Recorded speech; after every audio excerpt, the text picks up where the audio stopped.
શું તમારે ત્યાં પાણી નથી આવતું? ઉનાળાની આ કાળઝાળ ગરમીમાં એક એક ટીપા પાણી માટે વલખા મારી રહ્યા છો?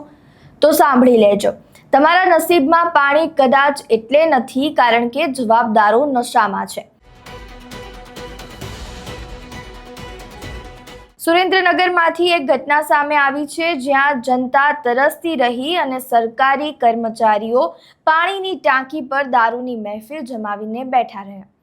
નમસ્કાર, આપ જોઈ રહ્યા છો ચક્રવાત ન્યૂઝ. હું છું આપની સાથે નિધિ.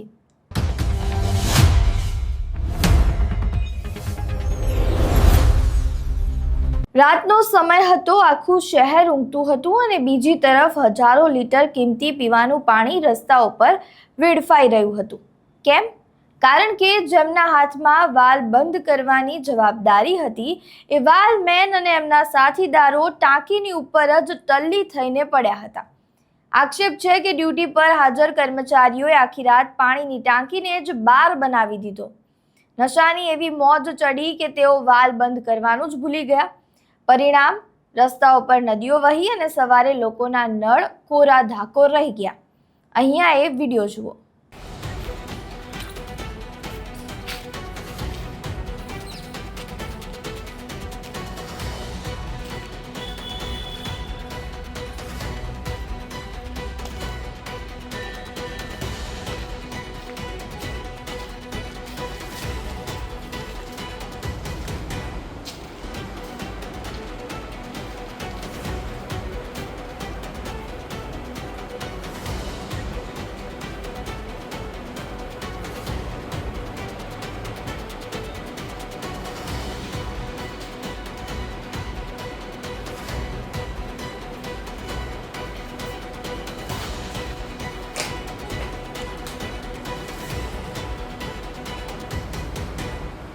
એક બાજુ સામાન્ય નાગરિક પાણી માટે લાઇનમાં ઊભો રહે છે, બાલટીઓ ભરે છે, અને બીજી બાજુ જનતાના ટેક્સના પૈસે પગાર લેતા આ લોકો જનતાના વિશ્વાસ સાથે રમત રમે છે.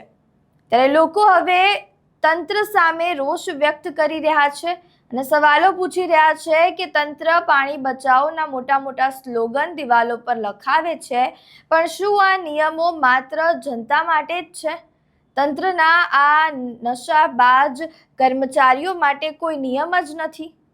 શું આ નશાબાજ કર્મચારીઓ સામે કડક કાર્યવાહી કરવામાં આવશે કે શું માત્ર સસ્પેન્ડ કરીને વાત દબાવી દેવામાં આવશે? ઘણા બધા સવાલો અત્યારે અહીંયા ઊભા થઈ રહ્યા છે. આ સમગ્ર મામલે તમારું શું માનવું છે? તમારા જે મંતવ્યો છે તે અમને કમેન્ટ બોક્સમાં જરૂરથી જણાવજો.